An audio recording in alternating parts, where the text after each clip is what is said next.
Assalamualaikum warahmatullahi wabarakatuh. Hamdan wa syukurillah. Sholatan wa salaman ala rasulillah. Wala hawla wala quwata illa billah ma ba'du. Pemirsa yang berbahagia, pada pertemuan kali ini saya akan mencoba menyuguhkan sebuah video materi ajar sebagai bahan pembelajaran bagi siswa-siswi kita, terutama bagi siswa kelas 12 di berbagai jurusan. Pada bab 7 pendidikan agama Islam dan budi pekerti.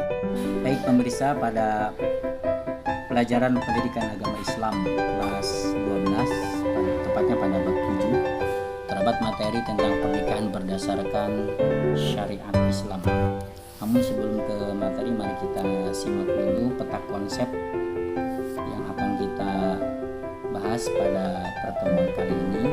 Pada pernikahan berdasarkan syariat Islam ada beberapa sub materi yang akan kita bahas. Yang pertama adalah ketentuan pernikahan dalam Islam, yang kedua hikmah pernikahan dalam Islam, kemudian pernikahan berdasarkan Undang-Undang Pernikahan Republik Indonesia, ada hak dan kewajiban suami istri, serta sikap dan perilaku saling menasihati. Kita perhatikan ilustrasi berikut ini. Pada gambar tersebut menggambarkan prosesi pernikahan berdasarkan syariat Islam.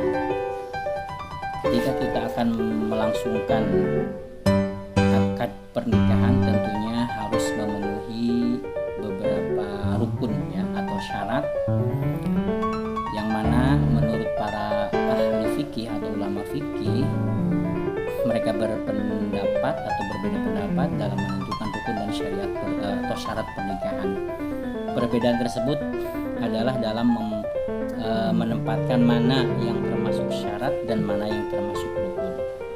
Jumhur ulama sebagaimana juga mazhab Syafi'i mengemukakan bahwa rukun nikah itu ada 5. Di antaranya yang pertama itu adanya calon suami, kemudian ada calon istri, ada wali, kemudian 2 orang saksi, dan yang kelima yaitu syighot atau ijab kabul. Nah, selanjutnya dengan adanya pernikahan berdasarkan syariat Islam, tentunya kita akan mengetahui atau akan memperoleh hikmah daripada pernikahan yang kita laksanakan berdasarkan syariat Islam. Di antaranya hikmah atau manfaat pernikahan berdasarkan syariat Islam, di antaranya terciptanya hubungan antara laki-laki dan perempuan yang bukan mahram dalam ikatan suci yang halal dan diridhoi Allah Subhanahu wa taala.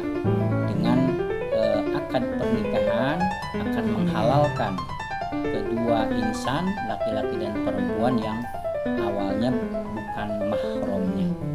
Nah, kemudian yang kedua, mendapatkan keturunan yang sah.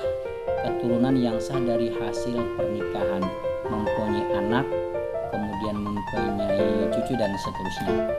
Kemudian terpeliharanya kehormatan suami istri dari perbuatan zina. Terjalinnya kerjasama antara suami dan istri dalam mendidik anak dan menjaga kehidupannya, serta terjalinnya silaturahmi antara kedua keluarga besar dari pihak istri dan pihak suami. Tentunya ini dengan latar belakang karakter sifat yang berbeda. Dengan adanya jalinan pernikahan, kedua keluarga besar menjadi satu, menjadi saudara, dan terjalin tali silaturahmi. Selanjutnya kita perhatikan ada ayat Al-Quran yang ada kaitannya dengan pernikahan berdasarkan syariat Islam. Allah Subhanahu wa taala berfirman di dalam surat Az-Zariyat ayat 49, A'udzu billahi minasyaitonir rajim, wa min kulli syai'in khalaqna zawjaini la'allakum tadhakkarun. Dan segala sesuatu kami ciptakan berpasang-pasangan agar kamu mengingat kebesaran Allah Subhanahu wa taala.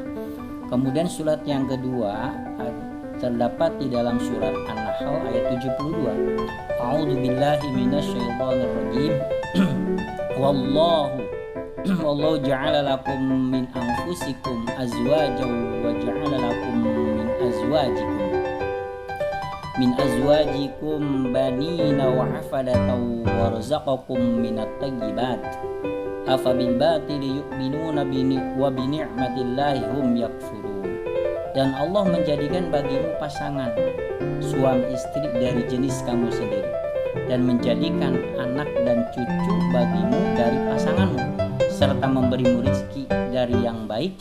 Mengapa mereka beriman kepada yang batil dan mengingkari nikmat Allah Subhanahu wa taala? Dari kedua ayat tersebut sangat jelas bahwa Allah telah menciptakan untuk menciptakan makhluk untuk dijadikan sebagai pasangan, yang mana makhluk tersebut diciptakan dari jenis kita sendiri. Artinya kita dapat menjalin hubungan atau berpasangan dengan jenis kita sendiri, artinya dari sesama manusia.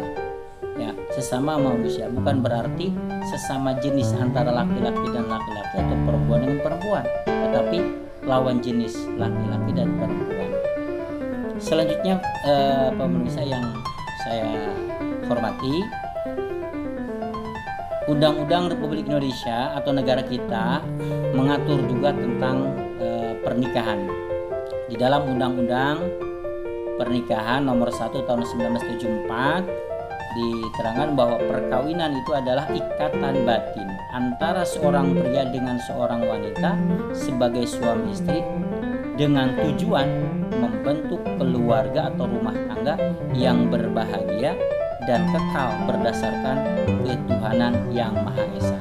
Di sini jelas dalam undang-undang perkawinan bahwa yang dimaksud dengan perkawinan atau pernikahan itu adalah ikatan, ya, ikatan antara seorang pria dengan wanita.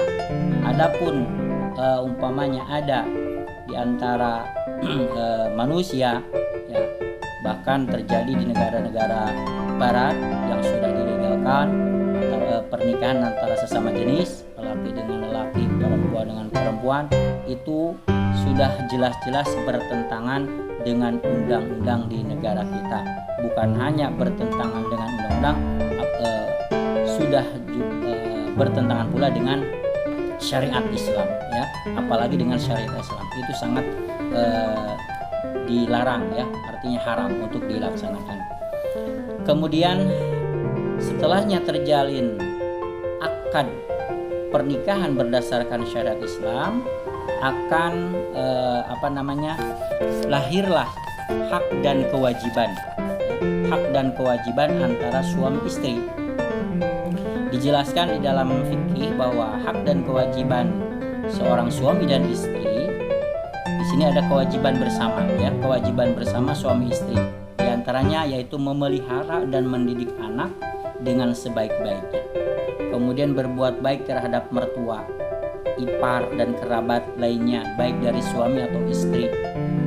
Kemudian setia dalam hubungan rumah tangga dan memelihara keutuhan, ya, keutuhan dengan berusaha melakukan pergaulan secara bijaksana, rukun, damai dan harmonis.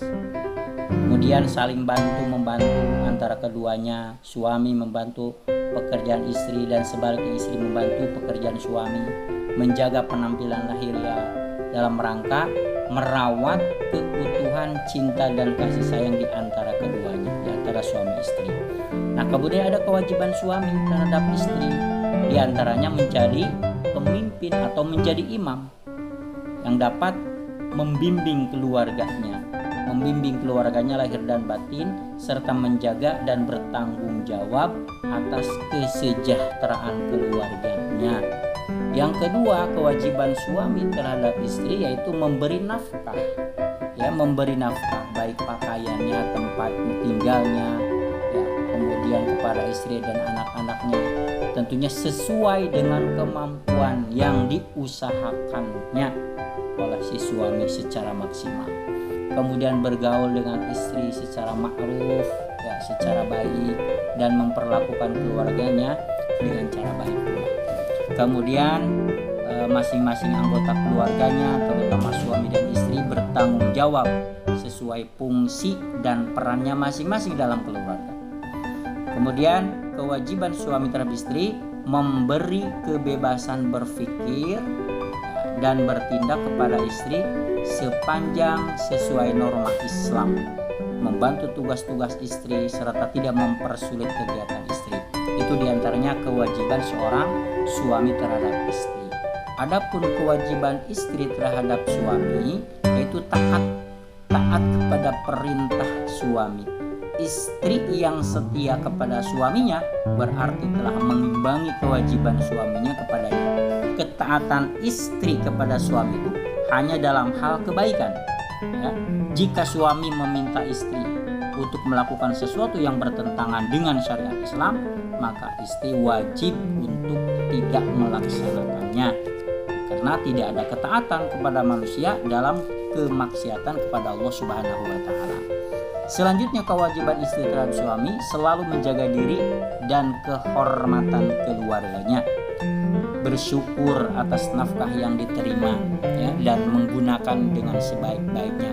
Berapapun nafkah yang diberikan oleh suaminya, selalu bersyukur.